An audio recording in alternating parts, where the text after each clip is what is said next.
Hola, ¿qué tal? ¿Cómo están, amantes de la arquitectura? Bienvenidos a una nueva capsulita cultural de Jordi. Hoy vamos a ver a un arquitecto de los más importantes en la historia de la arquitectura occidental, que es Frank Lloyd Wright. Y como es alguien tan importante, descubrí que no alcanzaba una capsulita, por mucho que abreviemos, no alcanza una capsulita para hablar todo lo que tenemos que hablar de él.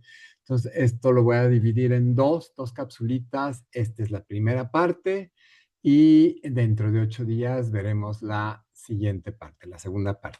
Así que vamos a comenzar. Aquí le tenemos ya en las primeras imágenes. Frank Lloyd Wright es un arquitecto estadounidense que destacó mucho, no solamente en el ámbito de americanos, sino que tuvo obras hechas hasta en Japón. O sea, su fama va a trascender las fronteras, ¿no? Pero para entender cómo es que este arquitecto pues tuvo todo ese campo de oportunidades, pues nos vamos a ir a ciertos antecedentes, como es esta imagen que están viendo aquí del incendio de Chicago, este incendio que arrasó pues con gran parte de la ciudad, iniciado, según cuenta la leyenda, por una vaca en un establo que pateó una lámpara de petróleo y bueno, ahí se inició el incendio y se extendió prácticamente por toda la ciudad. Esto le va a permitir a los desarrolladores y a los ciudadanos de Chicago volver a diseñar una ciudad más segura, más organizada y pues con nuevas tecnologías, ¿no? Y entonces, bueno, pues todos estos edificios que se van a demoler porque quedan en ruinas, pues van a ser un campo fértil para los nuevos arquitectos e ingenieros, ¿no? Va a surgir la Escuela de Chicago, que van a ser una serie de arquitectos que van a cobrar fama porque van a usar nuevas tecnologías, como les decía. Y bueno, de entre este grupo de arquitectos y de firmas de arquitectura conocidos como la Escuela de Chicago, va a estar Adler and Sullivan. ¿Sí? Entonces, bueno, vamos a ver por qué es importante Adler and Sullivan entre ellas. Aquí tenemos un edificio que está hecho principalmente en acero. Eh, ¿Qué es lo que nos va a permitir hacer estos edificios tan altos, que pasemos de estos edificios de máximo 4 o 5 niveles a tener edificios ya de más de 10, 15 niveles en la primera parte, en los primeros años del siglo XX? Bueno, pues va a ser principalmente la revolución industrial, que nos va a traer nuevos materiales y tecnologías. ¿Cuáles son los elementos que principalmente permitieron hacer este nuevo tipo de edificios tan altos? Pues el surgimiento del acero reforzado, nuevas aleaciones de acero que permitían un acero mucho más resistente y más liviano. Va a ser el concreto armado también, que nos va a permitir una gran capacidad de carga, el surgimiento de la electricidad, y con la electricidad, pues los motores, ¿no? Las bombas de agua, los ascensores que van a funcionar con electricidad, los ascensores que nos van a permitir subir 10 pisos sin que tenga que ser a pie, porque pues la gente llegaría exhausta. No sé, el aire acondicionado también. El aire acondicionado nos va a permitir climatizar los edificios y ampliar las ventanas. Antes los edificios tenían ventanas más estrechitas para evitar el asoleamiento y que esto sobrecalentara las habitaciones. Ahora vamos a poder tener vidrieras más grandes porque el aire acondicionado nos permite regular la temperatura dentro del edificio. ¿Ok?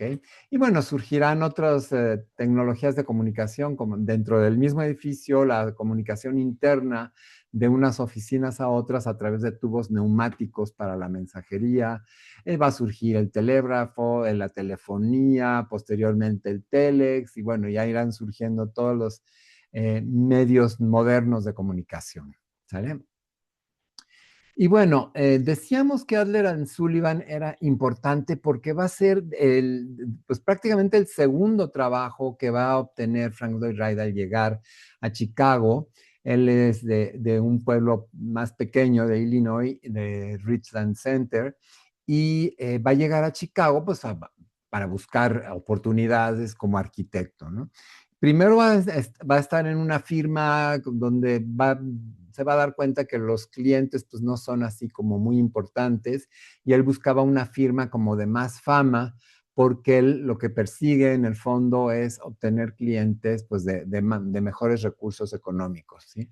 Entonces lo que va a hacer es unirse a esta firma de Adler y Sullivan y bueno, principalmente uno de los socios, Luis Sullivan, lo va a apoyar, va a confiar en Frank Lloyd Wright, le ven buenas capacidades y al poco tiempo de haber entrado a trabajar ahí lo va a poner como jefe de diseño a cargo de 49 personas, va a tener a su cargo y uno de los primeros proyectos en los que va a intervenir directamente, Frank Lloyd Wright va a colaborar con Sullivan, es este auditorio de Chicago, este importantísimo edificio, va a ser un edificio masivo que va a contener un teatro, un auditorio en su interior, pero además va a tener cualquier cantidad de metros cuadrados para rentar de oficinas y como pueden ver en el grabado, pues habrá comercios en la planta baja, ¿no?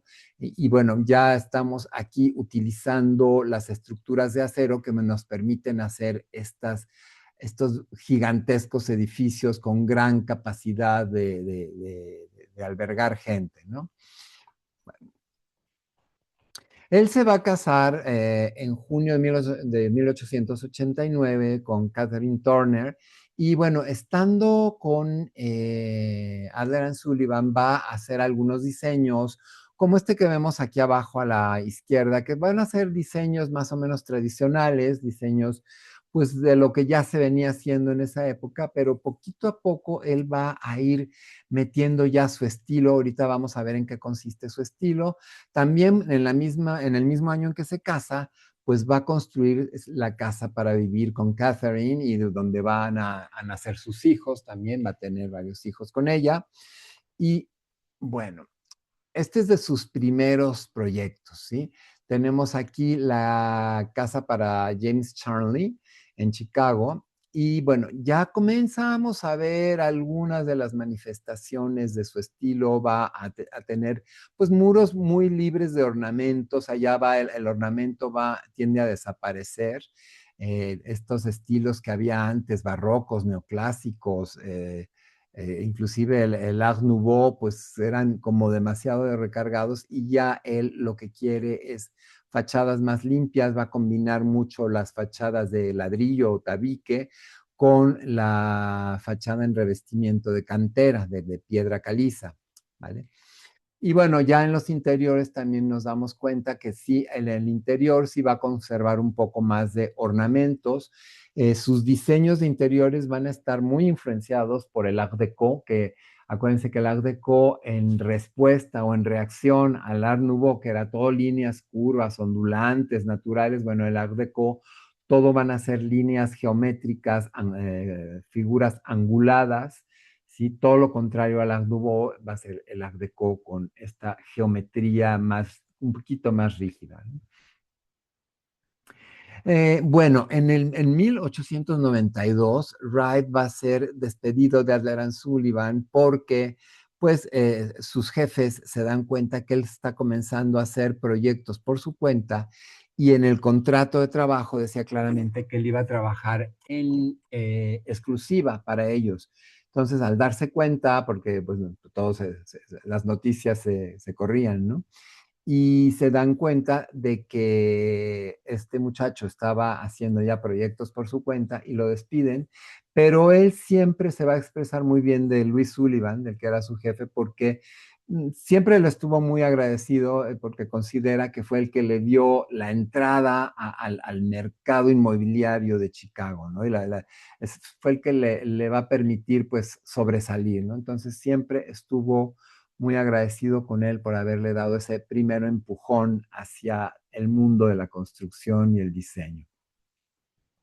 Características de sus edificios, bueno, más que nada van a ser, él va a comenzar a emplear aleros muy largos, o sea, sí ya se usaban estos techos inclinados, estos techos a 2 y 4 aguas, pero la saliente era más pequeñita, no era tan prolongada. Él va a prolongar más estas salientes, estos aleros, con el fin de proteger más las fachadas contra la lluvia y contra el asoleamiento y así permitir que no se calienten tanto las habitaciones, aunque ya habíamos visto que ya existe el aire acondicionado, pero aún es caro para usarlo en casas solas, en edificios que no son para oficinas, sí salía bastante caro usarlo. Entonces él procuraba pues que las habitaciones tuvieran un clima estable sin necesidad de meter aire acondicionado. Y como él comienza a meter estos ventanales horizontales, esta hilera horizontal de ventanas, lo cual permite más iluminación, pero a la vez más entrada de sol, por eso él hacía los aleros más largos para proteger de un sobrecalentamiento interior. Va a usar mucho esta especie de pebeteros, ahorita los vamos a ver en las siguientes diapositivas, que a veces van a estar solos o van a estar también con arreglos florales, con plantas que dan flores. ¿Sí? Lo que decíamos, va a disminuir los ornamentos, ya tenemos paredes más lisas y algo muy importante que va a hacer es que antes de esta época, pues las casas, hasta el momento del surgimiento del automóvil, las casas tenían su parte pública hacia la calle, o sea, acostumbraban mucho este tipo de porches para salir en las tardes, la gente salía al porche de su casa y desde el porche saludaban a los vecinos que pasaban por la calle, porque la mayoría se conocían, eran ciudades pequeñas, entonces conocían muy bien a sus vecinos, entonces pues estaban en el porche, saludaban a los vecinos, quizá comentaban un rato o los invitaban a tomar el té, etcétera. Entonces había mucha convivencia con la gente. Con el surgimiento del automóvil, la vida se va a volver un poco más despersonalizada y él se da cuenta de lo que viene y decide voltear la casa para que la parte, digamos, privada de la casa, la parte familiar quede hacia atrás y hacia la calle le va a dar la espalda, digamos. Va a estar como que desde la calle no vas a poder ver lo que pasa en el interior de la casa, ¿sí? Ya la vida privada va a ser hacia el patio de atrás, hacia el jardín de atrás y no hacia la calle como se venía usando. Ese es un cambio que introduce él y pues todo el mundo le va a copiar y pues a partir de ahí la mayoría de las casas en Estados Unidos, su parte familiar, su parte privada, da hacia el jardín de atrás, que también por lo general en los lugares donde suele hacer calor, pues hay piscina, ¿no? Entonces también van a tener la piscina, el jardín de juegos, etcétera. Aquí tenemos también otra característica, es que las habitaciones van a girar alrededor de un núcleo de chimeneas, que es esto que es sombreado en amarillo. Se va a tener el núcleo de chimeneas al centro, esto va a ser muy característico de Frank Lloyd Wright, y alrededor, pues la sala, el comedor, la cocina. En la chimenea de la cocina todavía va a dejar estructuras habilitadas para que se pueda cocinar, hacer los caldos y los guisados sobre el fuego de la chimenea. Estos grandes calderos para hacer sopas y todo eso van a estar habilitados por él para que la gente pueda seguir cocinando un poquito al estilo antiguo con el sistema tradicional, ¿no? A pesar de que ya hay estufas de gas y que ya hay electricidad y todo, pues les sigue dejando la opción de la cocina tradicional. Y aquí podemos ver ya los interiores que les decía que están muy influenciados por la corriente del Art Deco, esta corriente principalmente geométrica. Y bueno, esto, como dice aquí el letrero, esto es una probadita nada más de todo lo mucho que hizo Frank Lloyd Wright, de lo prolífico que fue, de la variedad de estilos que manejó, porque fue un hombre que se fue adaptando a los cambios, ahora lo vamos a ver, se fue adaptando a los cambios de las diferentes épocas, le tocó vivir mucho tiempo, él murió a los 91 años, entonces le van a tocar cambios de estilos y todo, y él se va a ir adaptando muy inteligentemente a todas estas nuevas corrientes para poder seguir siendo vigente. Este es un templo que le encargan pues, la comunidad protestante de donde estaba él construyendo, en Oak Park. Le van a encargar este templo para las misas, los servicios. Y bueno, aquí vemos cómo él también se encarga de diseñar todo el interior, va a ser diseñado por él, lo de las lámparas, los muebles, es lo que veíamos en la introducción de estas capsulitas, que va a ser el arquitecto integral, ¿no? Los arquitectos integrales son los que se van a encargar de todos los detalles del interiorismo del edificio, no van a dejar nada al azar, van a encargarse de diseñar las lámparas, los muebles, las manijas de las puertas, las alacenas de la cocina, todo va a ser cuidado y supervisado por el arquitecto integral, en este caso Frank Lloyd Wright. La casa para Frederick Robbie. Aquí vemos ya cómo comienza a ser ya mansiones más grandes para su target, su tipo de cliente que él quería alcanzar era clientes de alta capacidad económica y lo va a ir logrando porque una casa va a servir como tarjeta de recomendación para la siguiente y así entonces lo van a ir llamando poco a poco gentes de muy alto nivel. Y lo que les decía yo hace rato, el frente que da hacia la calle ya va a estar como más disimulado. Aquí ni siquiera vemos por dónde se entra la casa, porque las entradas a las casas siempre las va a poner en forma lateral, ¿no? Nunca van a dar así francamente hacia la calle, sino que van a estar como medio escondida la entrada, cosa que le va a costar un poco de trabajo a los carteros al principio, pero bueno, también se irían acostumbrando a ello. Em, en el año de 1908, Frank Lloyd Wright se va a divorciar de su primera esposa, Catherine, para irse a vivir a Italia con Mama Cheney. Mama Cheney era la esposa de un amigo suyo. Y bueno, se fugan, los dos se fugan a Italia y bueno, ahí van a estar un tiempo, luego regresan a Estados Unidos. Pero bueno, no les voy a hablar mucho de la vida privada de Frank Lloyd Wright porque su vida privada para hacer una telenovela, una película, y por cierto, ya las hicieron, o sea, ya hay películas o documentales disponibles donde también tratan la vida privada, pero como esto es una capsulita, pues nos vamos a ir un poco más rápido. Uno de los primeros edificios que le encargan para una empresa, o sea, ya edificios de oficinas, es de esta empresa llamada Larkin, que va a ser un fabricante de jabones. Y bueno, aquí es donde por primera vez vemos ya la intención de él de iluminar los espacios interiores. Él va a dejar un gran patio interior donde va a colocar a todo el cuerpo secretarial y de contadores, o sea, gente que tiene que estar casi todo el día en el edificio trabajando y que van a hacer la contabilidad y la administración de la empresa. Entonces trata de dotarlos lo más posible con luz natural. Entonces va a ponerlos en medio del patio y con esta gran altura para que también que no se sientan oprimidos, ¿sí? Sino que sientan que tienen un espacio amplio donde trabajar y con luz natural, luz que va a entrar por el plafón que vemos en la parte alta. Por aquí les va a entrar la luz.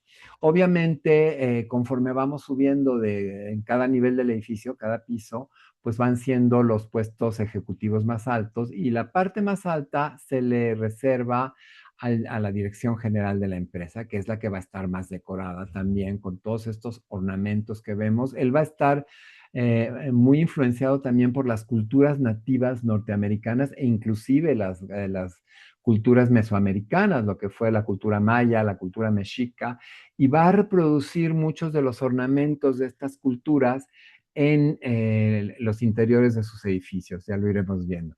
Entonces, bueno, aquí tenemos este gran edificio que además representa pues la solidez y la solidez económica de esta empresa, ¿no? El poderío, el potencial de esta empresa, la solidez, y se refleja mucho en la forma y en las fachadas del edificio. Veamos la monumentalidad, ¿no? que va a tener la fachada.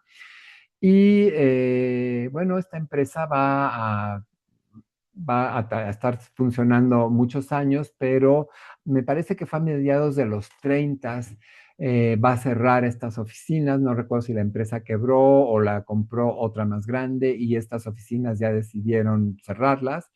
Y lamentablemente el edificio se va a demoler por ahí de los años 40 o 50, no tengo ahorita el dato claro, pero lo van a demoler y lo más triste de todo es que lo demuelen no para hacer algo mejor, sino para un estacionamiento. O sea, se queda el terreno baldío y además lo aprovechan para aparcar coches, para estacionarlos y nada más, lo cual me parece una gran pérdida y una tristeza. Otro ejemplo ya muy importante, imagínense la fama que ya va cobrando él y entonces le dan el proyecto del Hotel Imperial en Tokio. Entonces va a ser este proyecto que pues, quieren que represente pues la fortaleza de Japón, ¿sí? Del imperio japonés.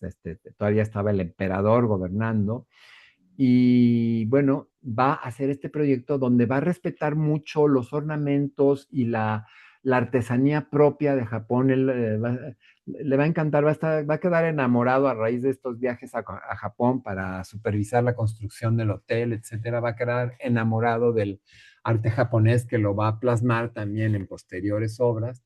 Y bueno, hace este edificio monumental que va a ser el hotel de Tokio, el Hotel Imperial, que va a resistir un terremoto que va a venir después, más o menos en los años 20, hay un terremoto muy grande y muchos edificios de la ciudad se vienen abajo en Tokio y este hotel resiste perfectamente. Sí, tiene unos interiores espectaculares, pero ya eh, en este momento no podemos poner todos los detalles del edificio porque no nos alcanza el tiempo, pero los vamos a poder ver en un curso que voy a dar en línea. Yo los mantendré informados porque nos va a tocar también hacer cursos ya más detallados en línea para los que estén interesados en saber más sobre cada uno de estos arquitectos, pues también iremos dando ya cursos con más tiempo, más disponibilidad de tiempo. Aquí tenemos una perspectiva general del hotel para que vean que era una especie de pequeño palacio, ¿verdad? Más que un hotel, era como un palacio, la intención era impactar a los visitantes con la majestuosidad del hotel y darle un nivel importante a Japón dentro de la comunidad internacional. Taliesin va a ser una escuela, en el momento en que ya cobra cierto nivel de fama, pues él era muy inteligente. Dijo, bueno, por si llegan a bajarme el nivel de proyectos, pues voy a hacer una escuela donde yo forme a los alumnos, donde yo les enseñe mi forma de ver la arquitectura, mi forma de resolver los problemas de construcción, etcétera. Entonces voy a hacer mi propia escuela y entonces se hace esta escuela en el estado de Wisconsin, en Spring Green, y pues todo mundo, todos los jóvenes que querían estudiar arquitectura se van a pelear por estudiar en Taliesin, ¿sí? Entonces, bueno, vamos a tener esta primera escuela, va a ser otra posteriormente en Arizona, me parece, cerca de la ciudad de Phoenix va a tener Taliesin 2. Esta es la primera donde va a vivir un montón de cosas.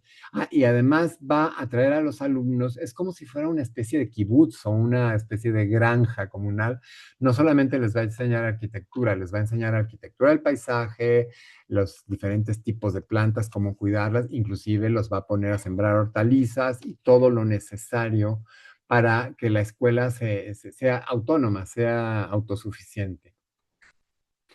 Y bueno, llegó el momento para hacer una pausa y pedirles que si les está gustando esta narración de quién fue Frank Lloyd Wright, si les está gustando estas capsulitas culturales, pues tómense un tiempecito para darle like y también dar clic en donde dice suscribirse para que les puedan llegar los avisos de las siguientes capsulitas que vamos a publicar. Haciendo esto que es totalmente gratis y les lleva unos segundos, ustedes me apoyan a mí para poder seguir produciendo estas capsulitas, estas pequeñas conferencias. ¿Sí? Pues vamos a seguir. Aquí tenemos otro de los salones de Taliesin, la parte interna donde él está, aquí se le ve orientando a uno de los alumnos, aquí está cada alumno con su respirador haciendo los dibujos. Acuérdense que no había computadoras y todo se dibujaba a mano con tinta china, cometías un error y tenías que volver a empezar de nuevo porque se te manchaba el papel y no había forma de corregirlo y bueno,